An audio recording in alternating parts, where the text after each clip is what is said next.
I'm Rhonda Young, so I'm a faculty member here at Gonzaga University in civil engineering. And we have a great set of panelists. I guess I'll bring up the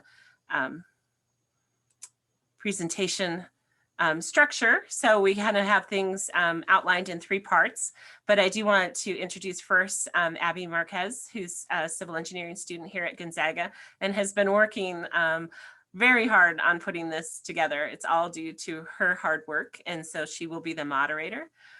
So she'll be keeping us on task and also monitoring the questions, and then at the end during the question and answer, we'll be moderating those questions to the different panelists. But as you can see in part 1, it's just kind of laying out the why should we be thinking about social justice inclusion around issues in transportation, and also a little bit of background about the Spokane transportation history that kind of sets the stage for the second part, where we have 2 panelists who will be talking about different neighborhoods and the role that transportation has played in those neighborhoods. So we have Dave Richardson, the director of the Northeast Community Center, and Councilwoman Wilkerson, representing District 2, which includes the East Central neighborhood, which is a neighborhood that she grew up in. So, and then the third part of it will be our 2 panelists from the Washington State Department of Transportation. So Charlene Kay and Mike Gribner. And we'll be talking about the efforts that their agency has been doing in the North Spokane corridor. So very excited to hear all the different perspectives. Here at Gonzaga, we start with a land acknowledgement, and I'll pass it off to Abby. Okay. In the spirit of the Jesuit practice of composition of place, we acknowledge that Gonzaga University resides on the homelands of the Spokane tribal people. This land holds the cultural DNA and the spirit of the first people of this place, the people of the river. It is their ancestors who are here and bring forth the power of this place, the knowledge that comes from the land. We are grateful to be on this land and ask for its support as we work to manifest our intentions during this gathering of hearts, minds, and spirits. And so I have a graphic here that's just a pretty interesting interactive map where you can see sort of the mapping of the first peoples of North America. So anyway, always nice to have graphics. Another tradition that we have here at Gonzaga is really thinking about a community agreement before we hold gatherings, and think about how, showing respect for each other, particularly when we deal with areas and opinions that might not be our own. So thinking about intention and discomfort, and knowing that those are the places where sort of learning really happen. So we ask for that during this event. So this is the first poll. So there are 2 options at the poll everywhere. You would put it under Rhonda Young 675. Another option is not to use poll everywhere, and it's actually just to send a text to the number 22333. And what you put in that text is just Rhonda Young 675. And then with that text chain, that'll work. It'll update to whatever poll, and you text simply the letter A or B or whatnot. But this is just a way, we wish in pre-pandemic times that we were all sitting in a room together and having back and forth discourse. But the nature of the world right now is that we're online. And so we like to have these moments to get a sense of who are out there.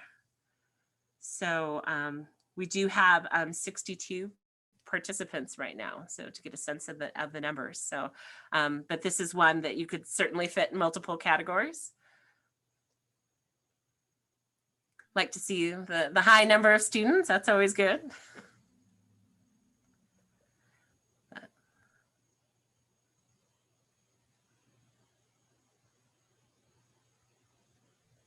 David, you have your hand raised.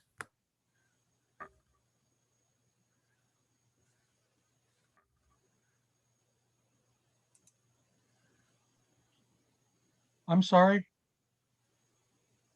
Oh, it says your hand's raised on Zoom. No, I was wondering. I didn't intend to collect, sorry.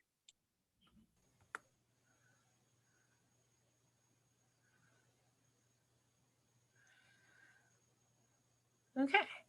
And then it should update to the next poll. Oh, that might have been a response from the last one. There's always a hesitancy in here.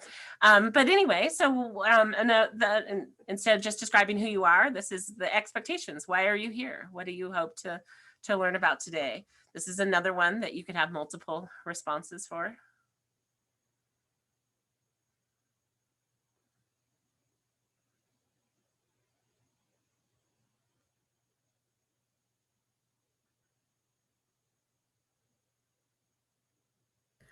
I would like to note, poll everywhere for the polls that we have set up today. They do work for multiple choice, but for some of the more complicated ones, they do require that you actually do use the site instead of texting in. So just keep that in mind.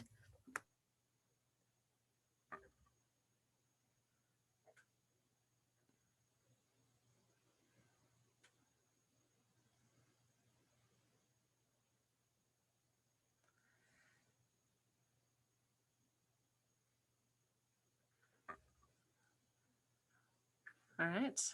Like many things that we're going to be talking about today, there's a lot of, there's a broad opinions, a lot of different things that people are trying to get out of today. So it's great to see. So the first section that we're going to move into is providing context. So this is, I'm going to try in a very quick amount of time to provide a little bit of background about why we should be interested as people who are either working or may work in transportation or just interested in transportation and thinking about social justice and inclusion. So my students out there will know that I start every single one of my classes the first day of the semester, and we talk about the purpose of the transportation system. And without fail, the first answer is always something to do with the safe and efficient movement of people and goods. And in fact, if you look at transportation agencies, almost all of them have some sort of mission statement that really gets into this, and so I have some pictures down at the bottom about it's moving people, sometimes moving people in cars, sometimes moving people in transit, and thinking about, our consumer goods and our agricultural products and how we move them. But the thing about transportation is thinking deeper. And in fact, in my time as a transportation professional, the definition of what we should be thinking about is ever expanding. I think it's the reason why I like this field so much. So we also know that our transportation facilities build community and promote livability. So we can think in our, in our own, we have different pictures about what that might look like. These are some pictures to me that speak about, transportation spaces that are trying to do that. We also are asked to encourage economic development. We know that transportation is one of the first things that we can do as a community to try to revitalize or expand or build our tax base or encourage jobs, all those things. And they can look incredibly different. So you see the pictures down here being from industrial parks to really vibrant downtown commercial districts and residential. So that a definition of what is economic development in itself is, a transportation facility can look a lot of different ways. We also know that transportation is a major influencer of our air quality, our water quality, the emissions and the impacts. And so when we think about the environmental impacts, it can be from one of these is a pollinator. Transportation systems are long linear facilities that we can use to promote, the movement of bees down to certainly thinking about electric vehicles and stormwater runoff and just more sustainable modes. We also want to promote active lifestyles and improve public health. The transportation facilities that we design influence how people use those facilities and, how active their lifestyles can be. If we can have transportation facilities that people can get exercise with and not have to, be a member of a gym, we're promoting that public health. Now, the thing is that all of these types of things lead to different types of facilities. And so we've seen a wide range of pictures down at the bottom. Now, the last one has always been there, but it's one that certainly in the last year has been increased sort of visibility among sort of my transportation professional societies. And it's thinking about a just and equitable society. And the thing that is interesting to me is when you think about this, the pictures down below aren't positive pictures. And when I was putting this together, I was trying to come up with positive pictures because in every other case, I was looking for ways, pictures that really embodied transportation professionals doing this. And what I came with is that when we finally realized this, there would be none of these pictures down at the bottom. A just and equitable society means that there's a transportation facility that isn't directly linked to a minority population or a socioeconomic status, that our transportation systems truly do serve everyone and look the same regardless of what neighborhood you're in. So, I think there's like a lag. So some other statistics trying to, kind of quickly about it. We know from a social justice standpoint, transportation is a major cost for people, right? And that cost isn't sort of equally spread. And so this is just showing that the lowest earning income brackets, the 20%, are spending almost a third, 30% of their income on transportation. And when you look at that $10,000 per year, a lot of it is in the cost of owning a vehicle.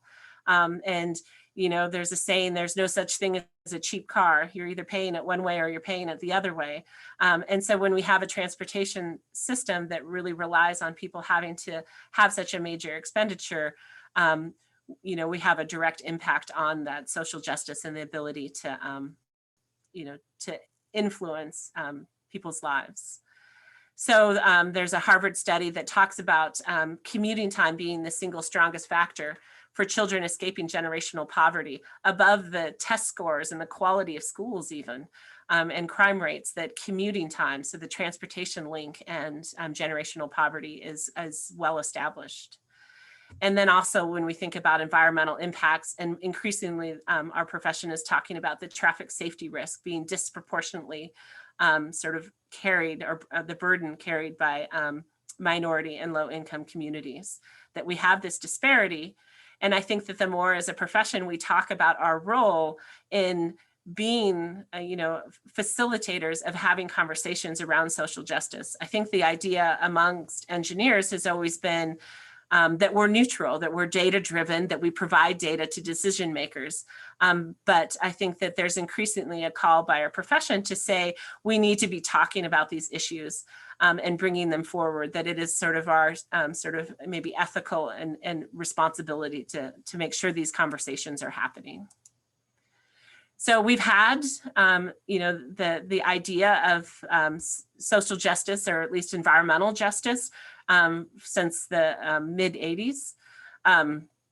With talking about it, we have a requirement for federally funded projects to do environmental justice analysis.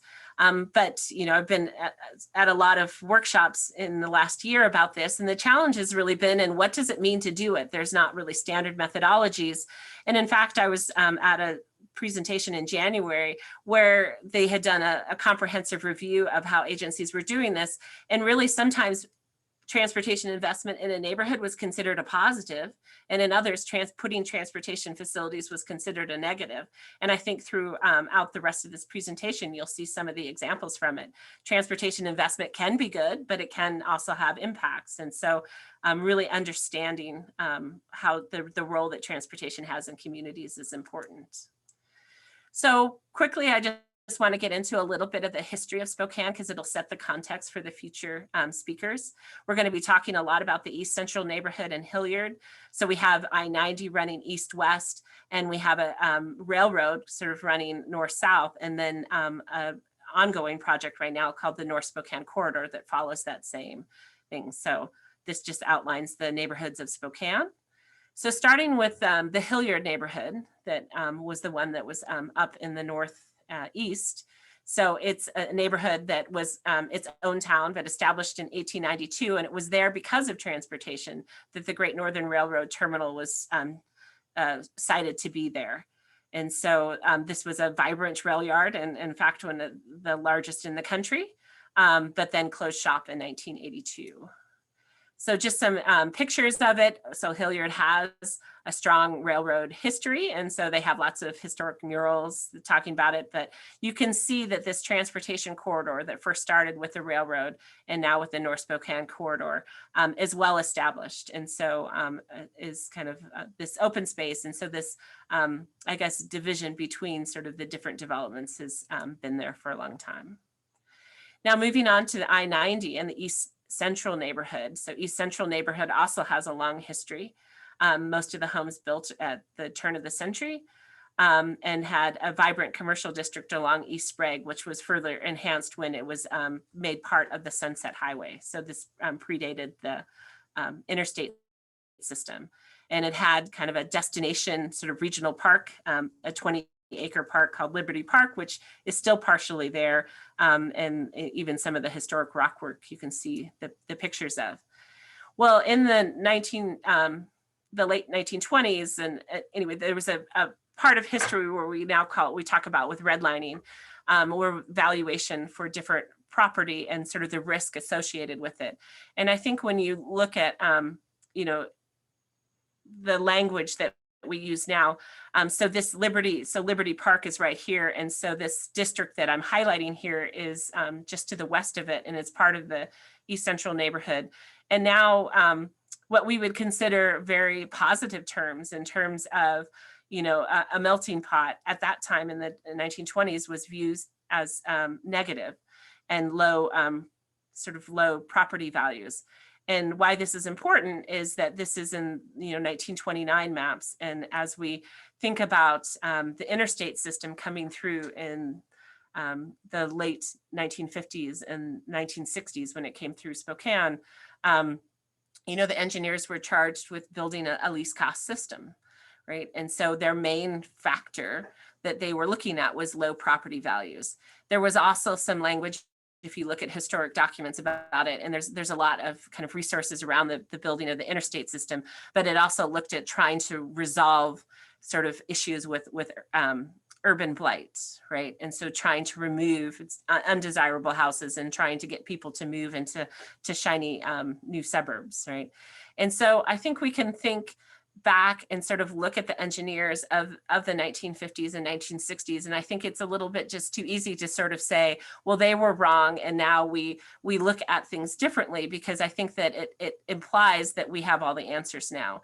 I think that in the decisions they were making through their lens felt like the right decisions. And I think it's important to think about that, because we also have to be careful about the decisions that we're making currently. And are we getting all the voices? I think that if they had more outreach and talked about how people were living in these communities, they might have made different decisions. And in fact, this is a map showing of Interstate 90 and the routes that were chosen. Topography plays a big deal. If you're familiar with the hills, the topography of the South Hill and the Spokane River, all the routes really dealt kind of going through between these two things. And in fact, if we have East Central over here, all of the routes were really going to heavily impact that particular neighborhood. So just some pictures, sort of, I would sort of say positive and negative about East Central. This is just, it's still there, a historic building in East Central. And people who drive I-90 now have a lot of questions about this vacant land that is sort of set aside for transportation facilities. I think our speakers will probably address some of the issues around that. And so the Sprague neighborhood was the commercial district, was sort of the neighborhood lost a lot of access to this with I-90. So lastly, just thinking about minority population. So at the time, the East Central neighborhood had the highest minority population, and that remains true to this day. So we can think about these transportation facilities and sort of minority populations and how they're distributed around them. So lastly, because I'm probably going over my time, is thinking about this diversity inclusion. So when this is just a simple definition, how do we create transportation decision structures where we are including people so that we can make better decisions about it? We know that transportation, we saw all the things, no transportation facility can do all those things at once, but how do we hear diverse perspectives and understand those social impacts, right? So that we can make transparent and socially just decisions. We cannot build transportation facilities that do all of those things equally well, right? We have to make choices, but when we, that needs to be done with like full information and transparency. And the last piece to it is, as an engineering educator, I have work to do as well, because it can't just be that we need to outreach to, the communities and make sure we have diverse perspectives. We need to have just diverse perspectives in the engineering workforce and the planning workforce and the decision-making structures within these agencies. It's not just about going out and talking to people, but it's about making sure that at every point that we have that diversity included.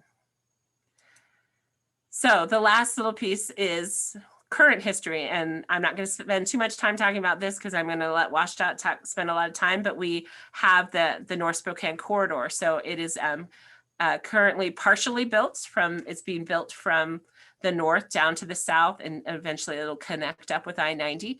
And so it's following a lot of that route that I showed for Hilliard, so the Burlington Northern and originally the Great Northern Rail line.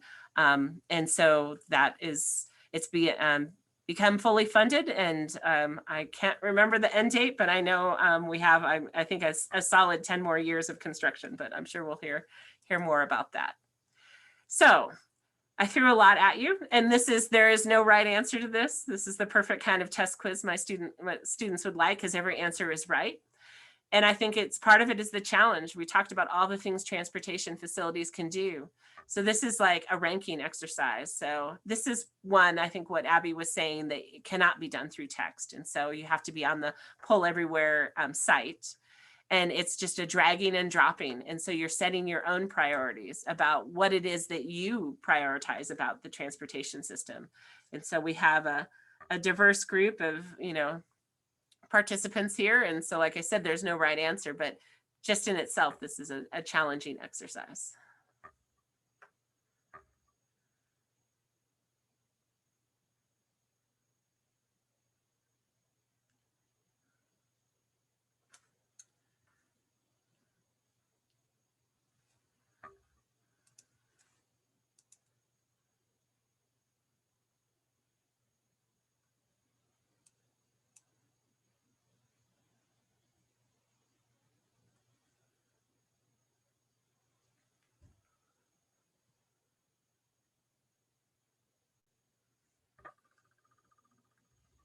All right.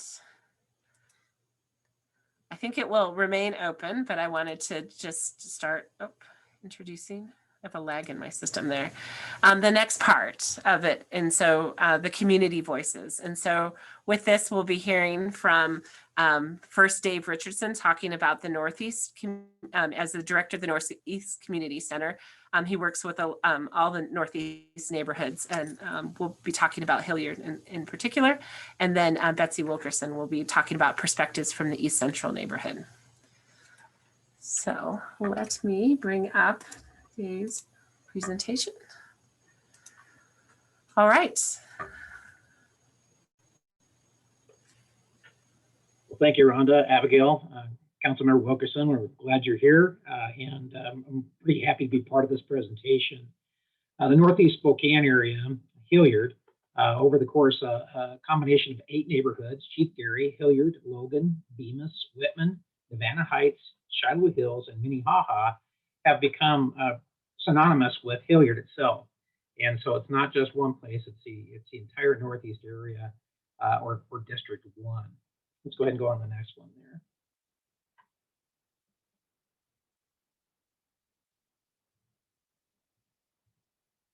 Here we go. In preparing for this, I came across this quote from Elijah Cummings. He's a former U.S. representative from Maryland. And it talks about our decision about transportation really is much more than just deciding where roads or bridges or tunnels or railroads go. They determine the connections and barriers that people are going to encounter in their daily lives. And that's not just barriers to work or access to work or to school or to groceries. It really encompasses a lot, including delays in transportation and the impact that it does have on the overall neighborhood and on its ability to really attract new businesses. Let's go on to the next there, Rhonda. This kind of goes back over some of what Rhonda covered, but I do want to add this. Great Northern employed more than 1,300 people, primarily in Northeast Spokane. That includes both of our neighborhoods, both north and south. They had an annual payroll at that time of about $6 million annually. And so when that shop closed down in 1982, it really ushered in a new era for the Hilliard neighborhood. During the 40s, 1942, the Defense Act brought in an aluminum plant here in Kaiser Mead area, which is also in the general Northeast area. It was bought in 1946 and was one of the largest producers of aluminum in the United States. Again, Kaiser employed more than 1,200 people annually with a $150 million payroll. And as you look back through it, they made a claim that about 1 out of every 20 jobs in the region was linked somehow to Kaiser aluminum plant, and whether those were vendors, transportation, and so on. But both of those provided steady jobs and pumped billions into the local economy and really had an impact on the quality of life here in Northeast Spokane. Both very, very heavy reliant upon transportation. Next. Despite the hard work, families are still struggling here in Northeast Spokane. Income inequity, 24% of the families live in poverty. We're about 40,000 as the median income compared to Spokane at about 52,000. 54% of single mothers with children here live in poverty. 39% of the kids, about 5,000 of them, are living in poverty as well. We have somewhere between 70 and 80% of our youth that qualify for free or reduced lunch. We have lower education attainment, 25% of the adults having completed a 2-year degree. And so this is again where the blue collar jobs that existed here really helped families make living wages. Also, there's a pretty good lack of affordable housing. A third of all the residents here were also built in the 1940s, about 2,300 homes. And this also explains why the utility rates and bills here, why it is a higher percentage of a lot of our family's income. Next. Northeast Spokane does include those 8 city neighborhoods that I talked about earlier. And again, it's pretty much synonymous with the term Hilliard. In this area, we have 13 public schools, and we also add On Track Academy and New Tech. And so there is some technical training that's going on as well to help, I guess, shore up that 2-year and that educational disparity. As assets, sorry, Betsy, I'm also including the University District. I think we kind of share that area. But there's a great deal of pride and work. There's some amazing historic homes. The opportunity zones and schools that started has morphed into the Zone Project, which is an initiative here in the Northeast Community Center. And it really shines a light on the deep disparities in health, education, economic outcomes among children, youth, and families in Northeast Spokane. And what's nice about this is residents are very actively engaged in designing these programs, and it really does reflect the diversity of the people of our neighborhoods and in our schools. And it's a very successful partnership of more than 50 organizations that are really trying to create transformational change in the areas of housing, safety, health, jobs, and education. Our challenges are our health, our economy, our education inequities, and again, multi-generational poverty. We do have the highest crime rate, and it's definitely what we are working to improve in this area. Next, please. So the infrastructure, transportation, and manufacturing. The Hilliard neighborhood has always been bisected by transportation, whether it's been trains, freight, or major arterials, as you can see in the map there. And so this is not anything that is new with the north-south freeway coming in. Transportation brought prosperity to the neighborhood. When Jim Hill opened up and decided to move the main rail yard, first because it was flat, and second because he didn't want to pay taxes, he brought it up here to the Hilliard neighborhood. When he passed, gentrification is what allowed it to be really incorporated into the city of Spokane. And so again, as we talked about how those railroad jobs disappeared, Kaiser aluminum jobs disappeared, we really did lose a lot of living wages in this blue collar neighborhood. The segment of the North-South Freeway is really viewed as potentially bringing in the next wave of prosperity to the Northeast Spokane, creating jobs, adding more retail businesses, and providing major distributors like URM and US Foods, formerly known as Food Services of America, with a vital direct route to I-90. And these north-south improvements will more than likely result in additional gentrification of our currently blighted neighborhoods. But again, I think overall, people are looking at this as a very positive change in addition to the Northeast Spokane.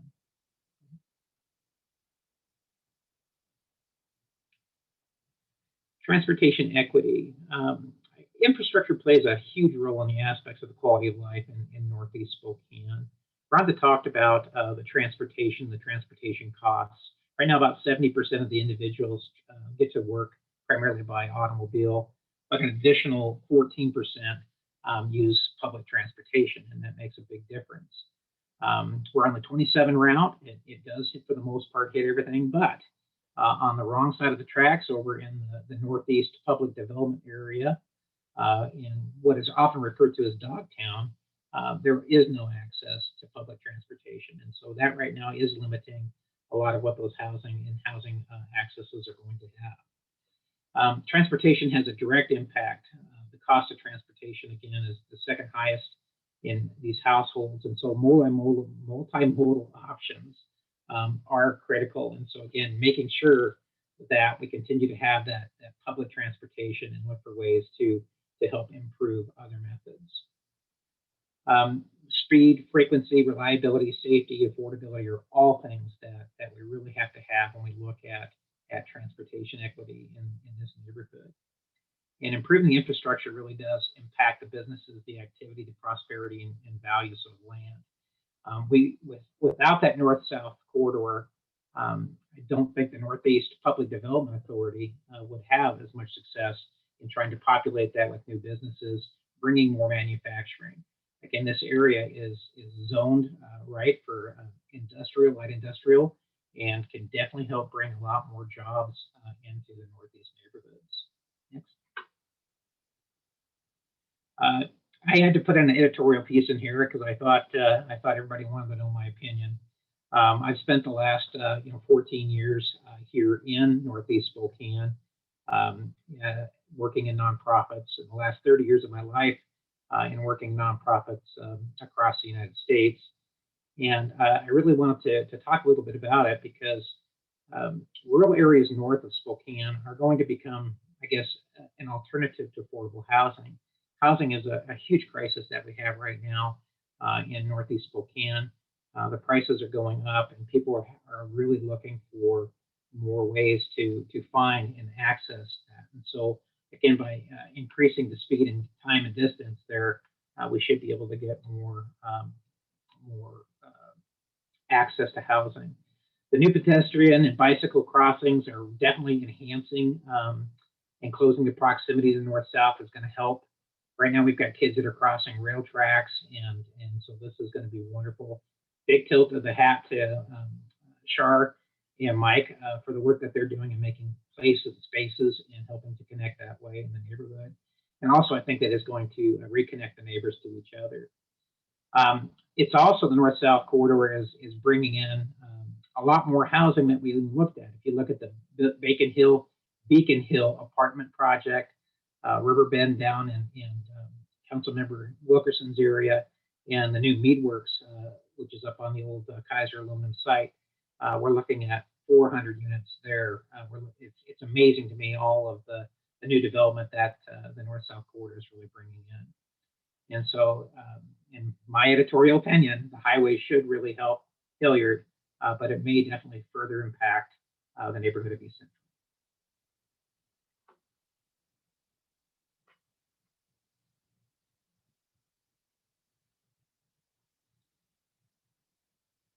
All right. Thank you very much, Dave. And I'll give it over to Councilwoman Wilkerson. Thank you, and thank you all for having me here this evening. It's a pretty exciting panel, what we got going on. I will tell you, Dave, your presentation could have just been labeled East Central, except we went through what you're going through over 60 years ago. And so I think we have learned a lot since then. I just want to start with my assistant's going to put up just some demographics about East Central. But that neighborhood has just faced challenges. But in the beginning, it was one of the first neighborhoods that had a rail car that went through it. It was East Central, Nettleton, and Brown's Addition. And that's where developers were going to go for, the improved housing opportunities. So that was pretty exciting. And then, the Depression era came, which I think set up the freeway to come through East Central because property values were down. But what that did when it came through is it really divided our neighborhood. So we have South East Central and North East Central.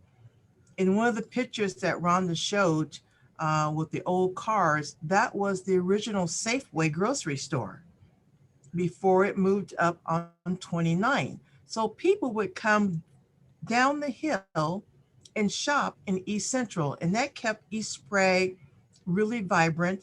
And let's not forget, East Sprague was the one road that was east-west of the city. You could go from one end of town to the other. And when the freeway came in, it kind of shut that economic development off.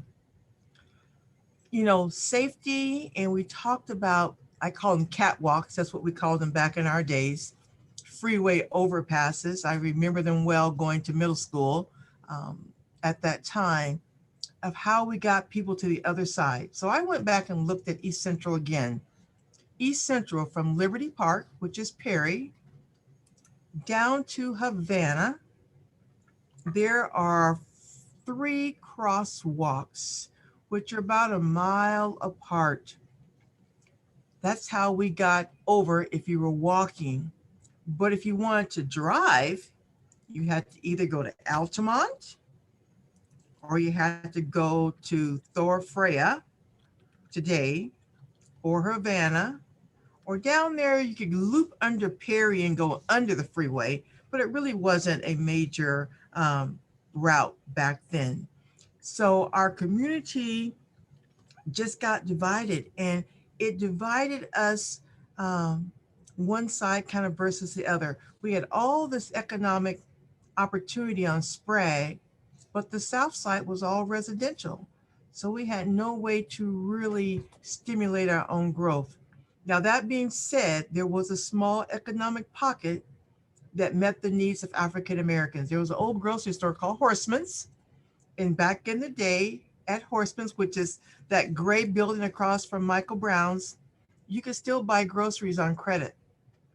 That's how poor our neighborhood was. There was a couple of beauty shops, because y'all know beauty is important to Black people.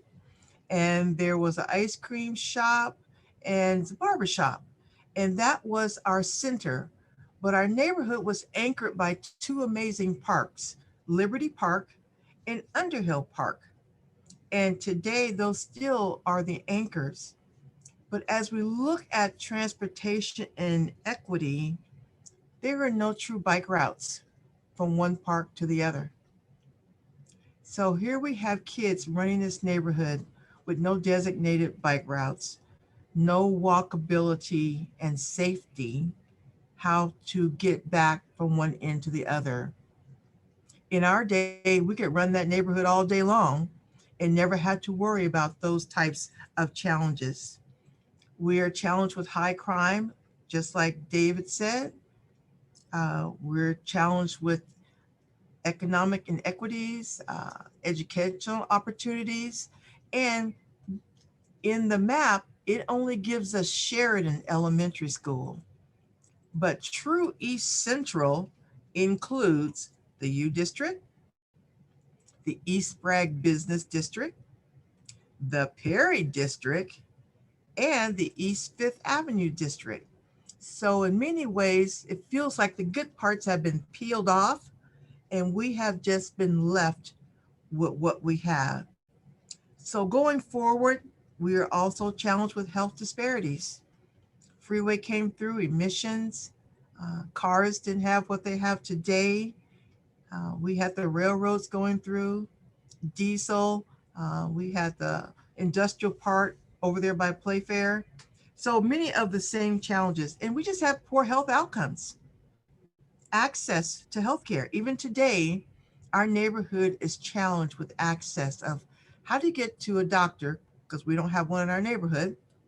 But if you did have to get to the doctor, catch the bus, go downtown, transfer, get to your doctor's appointment. What if you missed the bus? Then you have spent the whole day not accomplishing what you had set out to do. Now, I think going forward, and I do applaud WashDOT because when they came in and started talking about the north-south freeway and how it was going to connect with the neighborhood, that really got us going. It's like, oh my gosh, now we have opportunity and we're being brought in at the beginning of a process instead of the end of a process. So that conversation started, and that actually triggered our whole East Fifth Avenue initiative. People start coming together to envision what that neighborhood could look like. Now, I took part in that because I remember what it used to look like and how vibrant it was. And what it is today is a community that has lacked investment or disinvestment because it's been labeled low income, poverty ridden, crime ridden neighborhood. And people have painted the color of Black folks down there. But the demographics are that is a middle class working neighborhood. And every time I talk to somebody of dominant culture, they will tell me, I grew up in East Central. It's like, oh my God, you did? So, yes, we have to really change that narrative that only folks of color live down there. That is not true going forward. But as we look forward and how we want our neighborhood to be, the exciting parts are, of course, Liberty Park. That's pretty cool. First smart park in the city. So we're at the front of the line instead of the back with our electric charging stations that will be put in there. We go down, the Martin Luther King Center has come in and that has re-energized that whole campus, which now has a dental clinic on it. We go down the street, we have the Carl Maxey Center on that end of the neighborhood, and we have Fresh Soul. So I am excited about growth going forward and the opportunity for intermodal transportation, however people get around, to be safe and inclusive, and that we get to have a say in how our neighborhood is being built. So we're optimistic, and we, because of the North-South Freeway, East Central has a spotlight on it that it has never had before. And we know part of it's due to the land, and I'm sure we'll hear from Shar and Mike on that. But you know what? Opportunity is opportunity. Decisions that were made back in 1969 will not be the same ones we will be making today going forward.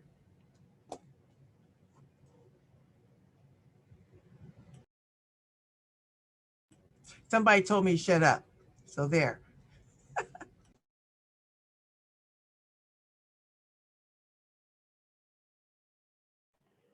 Dr. Young, you're muted.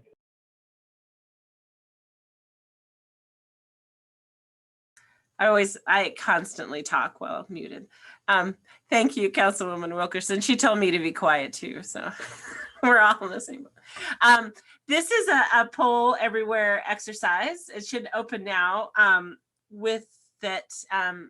If you type in just a phrase about sort of things that, you know, we heard about two different communities and thinking about transportation. I was gonna, sometimes I really like these. It creates a word cloud, but I'm not sure why it doesn't have all the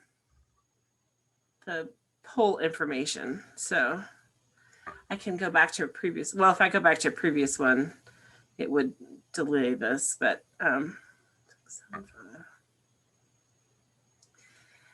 oh, on my system, it's not, I don't think it got activated. It's still showing the ranking one. Is that, I think that, well, if we had to have a glitch, I'm okay that this is the one glitch that we had. Anyway, we'll just move on to the last part. And so I call this engaging community. And so how Washed Out Through Their North Spokane Corridor project is working with communities. And we heard a little bit from Councilwoman Wilkerson about the conversations already started.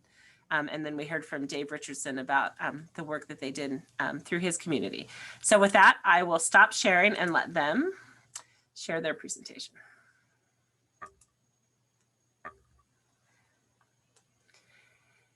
And I'll point out while they're putting that up, at any point you can put in question and answers or put in a question for our panelists at the end, but we'll have opportunity to open things up. Okay, are you ready for us to go? So Dr. Young, thank you. And Abigail, thank you for getting this all set up for us. So in the early 80s, when I came to Spokane to start my career with DOT, this north-south freeway discussion was already a very old discussion. It actually started in the 40s. And so there had been several design things contemplated. There had been some starts and stops, some failures, some very minor successes. And when I first came here, we were working on things like potential ways that traffic would circulate. And, so this conversation just continued. And as you can see here, Dr. Young talked about it. The facility is starting to mature now, but when I first came here, there wasn't much of a project really. Go ahead, Shar, next slide. So in 1997, new life was breathed into this project with completion of the final environmental impact statement. At that time, we were estimating the project to be about $800 million. Obviously, that was quite a few years ago already. The dollars have moved up and down over the design changes. But reality was, with the completion of that EIS, the project was getting legs. In 2001, we moved a little bit of money out of a right-of-way fund into a construction fund and broke ground on the project. And that was a purposeful decision to create a groundbreaking to initiate interest in funding the project. When the project really started going in earnest is in 2003 with the nickel project, with the nickel funding package. And basically the first half of the project that Dr. Young mentioned was built out of the nickel and the TPA with some federal earmarks. So those two packages got us basically down to Francis Avenue. In the Connecting Washington package, so the first thing I will tell you is there was a delay there between funding of the ending of the TPA and the starting of the Connecting Washington package. During that time frame, DOT became fairly quiet. We didn't have any money. There wasn't a lot of design money. We weren't redoing anything. We weren't out in the community. We had some 18 months or so there at least where we really didn't communicate a lot with the public. But I got to tell you a little bit of a backstory here that led into the conversation that Shar is going to have with you. So if you, some historic pictures that we like to talk about, there's already been discussed about, the background of Hilliard. There's a picture on the right of Hill's yard. And Shar, I don't know if your cursor can show them the turntable there in the center. And yep. And then if you go all the way to the bottom and to the left picture there, those two tanks, that is the fueling depot. That is what we call the black tank. That was where they fueled the trains for many, many, many years. And what was in those tanks was bunker C fuel, which is essentially a heavy diesel cut fuel oil. So we knew about this site. We knew about several environmental sites here. We had talked with Ecology about how to deal with these things. Ecology had told us going in the early environmental documentation that we should simply cap it. If we capped it, we would keep rainwater out of it. We would keep it from migrating down to the aquifer. Now this picture, what I want to represent here is what we found out not long after we got the Connecting Washington money and made commitments to the legislature about how much it was going to cost and how quickly we would get it done. We found out through exploration, actually the railroad was doing the exploration, that it had already reached the aquifer. So there was bunker C oil floating on the aquifer, some 7 acres or so of it. That was a game changer in the conversation about how we were going to handle this. Now, remember, we had already committed as an agency to a dollar amount and to a timeline, and we had committed to the public through some 300 meetings that had already taken place, what the design was going to look like here. So go ahead and go to the next slide, Shar. Now, if you can see, Shar, if you can go over to the left side here of the yellow area and kind of show them that, that's where the black tank, that's where the 7-acre site is. And as you can see, we designed the facility to go right over the top of that to cap it. Well, it turns out the remediation that was going to be required to fix this, we couldn't actually be on it. So we needed to redesign this somehow. That began a conversation that we started to have with the neighborhoods all the way down to I-90 about the potential of this redesign. We had a meeting, I'll probably never forget this in my career. We had a meeting at SCC where we came, we had already circulated this stuff in the public, and I showed up to talk about, what is the public interested in us trying to do? And what we spent most of our time on in that discussion really was about the fact that we had not been out in the public talking to them for months. There was a significant amount of distrust that had been built during that time because we weren't talking to anybody. There was concern about whether DOT in these redesigns and as they were approaching the neighborhood really had the neighborhood's interests in mind, because all of this work they thought that was going on behind the scenes was excluding them. Now, the reality is we weren't doing very much, but the perception, was real. There was real concern. There was actually real anger in that meeting. It was an uncomfortable meeting for DOT. So Shar and myself and the Secretary Roger Millar, actually met up here one day, right here at the Black Tank site, kicking rocks, talking about this. And it was in that meeting that we had a discussion around what is DOT's role here really, and what can we do to help neighborhoods realize their, what they're trying to get done, and how can DOT be sort of a proxy for that discussion and maybe even initiate some good things to happen. So we left that conversation, in my view, enabled from the Secretary. Shar and I talked about that, and we made the decision to essentially remake our public engagement process from that discussion, and remake it in a way that engaged people in a more sincere, honest way. So they were actually involved in making the decisions, but also, how could we leverage the fact that we were bringing all this money and all this construction and all this emphasis and all this political horsepower through these neighborhoods? How could we help leverage all of that to help the neighborhoods accomplish what they were trying to get done? And, could we even help them go through the process of determining what they wanted to get done? So basically, Shar is awesome, and I asked Shar to go get this done. And so I'm going to turn it over to her here, I think. I think this is my last slide, Shar. Yep. So I'm going to let Shar walk you through what that ended up looking like. So take it away, Shar. Well, thank you, Dr. Young and Abigail, for inviting WashDOT to participate in this event. And as Mike shared earlier, it was definitely a remarkable meeting on the ground.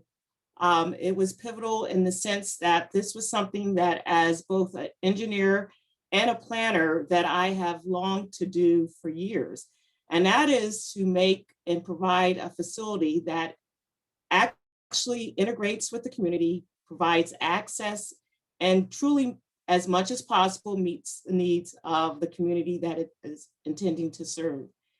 And we were very familiar with a recent initiative by the Project for Public Spaces, and that's placemaking. So when we were given the green light to proceed, that was the first initiative that we looked to to help us accomplish that.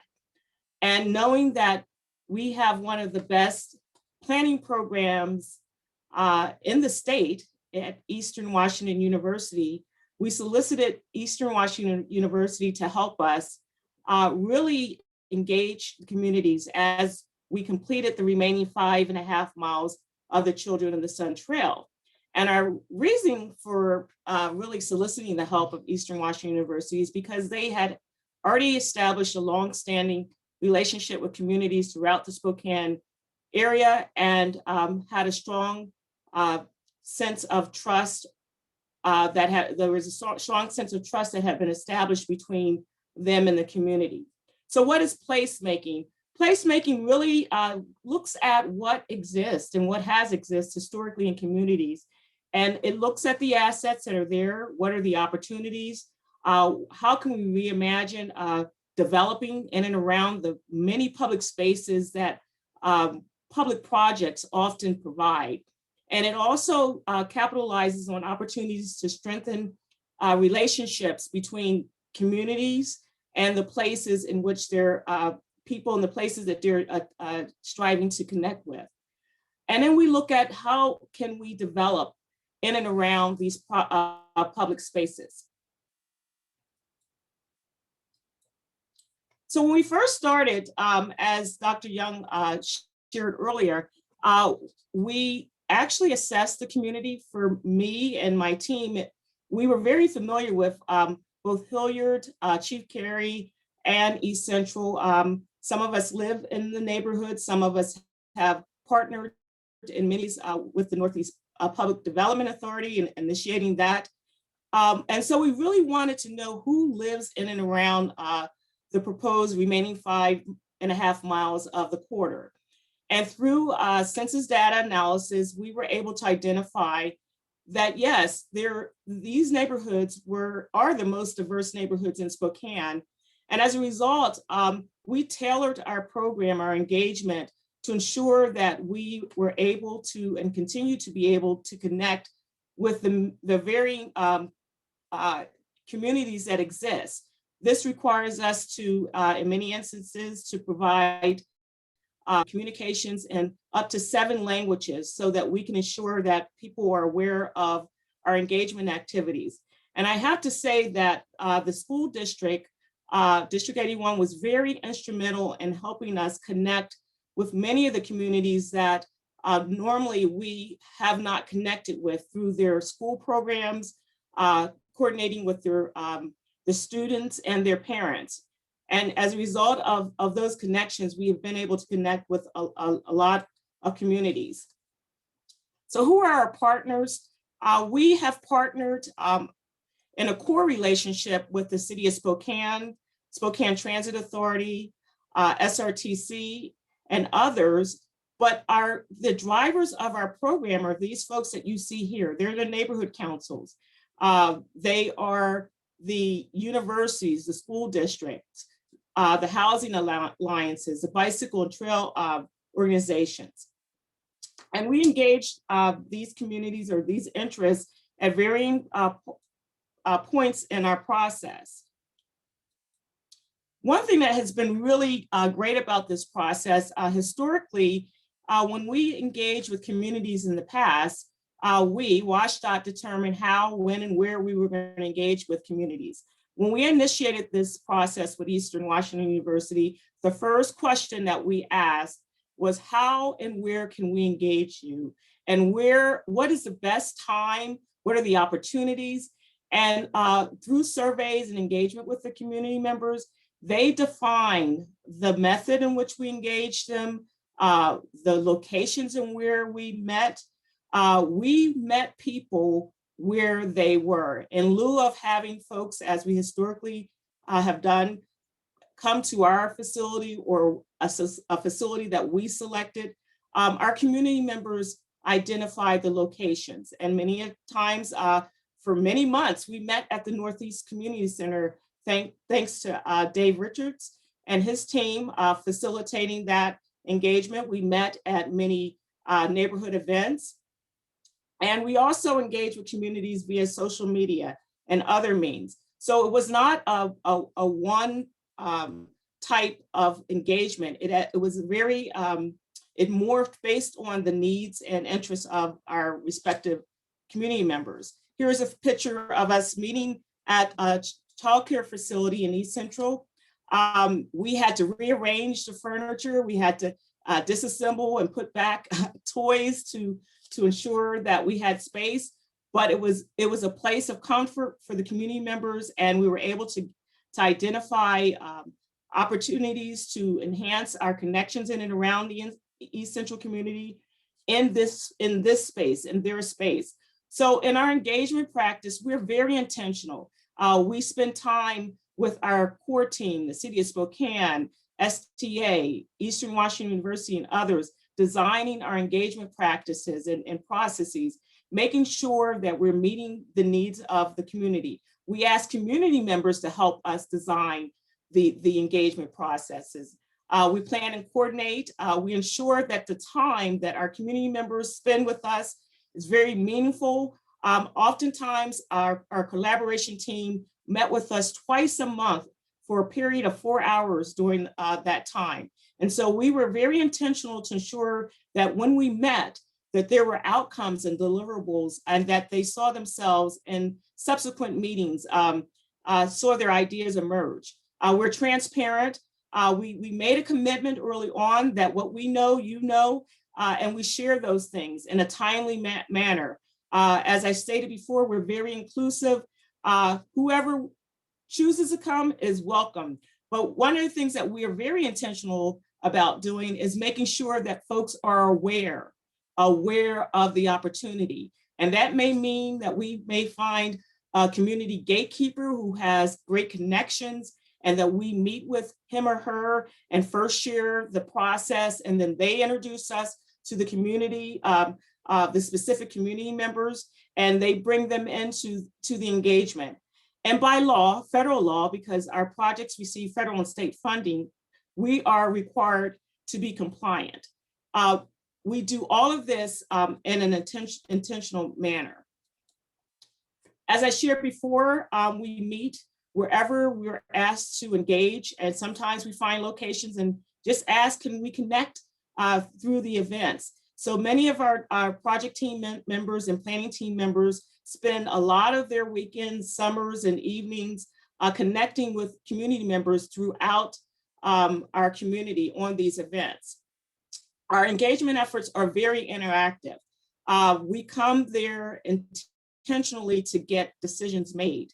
We come there to reflect back the decisions that the community has provided us. We are very clear on those opportunities that the community members have the ability to influence, and those opportunities they do. In this photo, you'll see we got a lot of kicks out of our red, green, and yellow cards. Green is yes, let's go charge ahead with this. Yellow, we have some reservations, and red, let's stop on this idea. This idea is not something we like to further. There are times where by law that there's not an opportunity for the community members to influence. We're transparent with that. We share those opportunities also, and we provide the why behind it. We're very clear about designing the time frame of our engagement, and we do that with community member leaders, whether it's the neighborhood council chairs or other members of the community. As I shared before, we meet community members where they are. This is at Fred Meyer's, where we solicited the help of students to help us connect on the weekends and the peak hours during Fred Meyer engagements. We use data to make sure that our outcomes that we are developing are not arbitrarily derived, that they're the response of what the community has told us, and that we carry that forth throughout our planning processes and throughout our design efforts. We reflect back on all of this data. It's captured and used throughout the design phase of our projects. This is a classic example out of many ideas. On the left-hand side, you'll see we resulted in one singular alignment that actually is under development now. But it started with many ideas that were initially generated by the community. This is a classic example of we don't know best, that the community is the expert in this process. The first 5 miles of the Children of the Sun Trail, WSDOT, we determined the location of the trail. The remaining 5.5 miles of the Children of the Sun Trail, based on the nuance of our engagement, will be determined by the community members. We know that the remaining 5 miles of this trail will navigate in and around neighborhoods. So while it's also a regional trail, it also has specific purposes to connect community members to special places that they would like to connect with. And in this case at Garland, we were made aware of a new initiative with the school district to develop a community campus that would encompass a library, medical, community center, and a new school. And through that effort, the community made us aware of an informal trail that was crossing along, that students were crossing across a rail line. And because of that awareness, we were able to include in the project a new crossing of an existing rail line to ensure that there was a gateway into the new community school campus. And as a result, there have been subsequent projects and improvements by the city of Spokane to further that gateway into the campus. So what do we do in the future? How are we going to move forward? We're going to continue to be comprehensive in our approach. We know that the highway is just one part and the trail is just one part of making sure that communities are viable. We're going to leverage this asset that's being developed that has a lot of public investment in there in the development. And we're going to ensure that those funds are leveraged beyond the freeway as much as possible. We're going to continue to be sincere and establishing and maintaining relationships. We're going to be legitimate. We're going to make sure that what you see from us is what you get. And when you're engaging with us, you will see yourself in the engagement. And we're going to be true to the best of our ability based on our knowledge and abilities. Thank you. If you would like to connect with us in the future, feel free to connect with us at nscplace.com or on Facebook at nscplace or at our nscfreeway.com website. Thank you for the opportunity to share.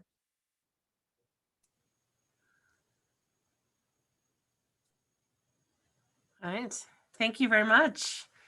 I'm going to see.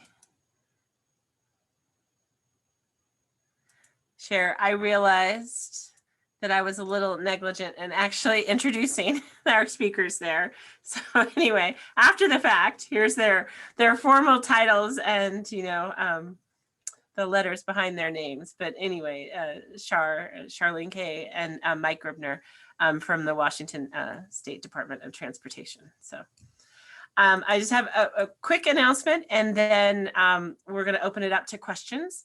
But I just want to point out that we do have a feedback for the webinar, anything that we can learn from the attendees and the panelists too. You can get that from the website that you would have seen when you likely registered off of our Gonzaga page, or this QR code here will take you directly to the feedback survey. And one of the questions that the survey asks is about things that Gonzaga could do to further the discussion that hopefully we just got started today.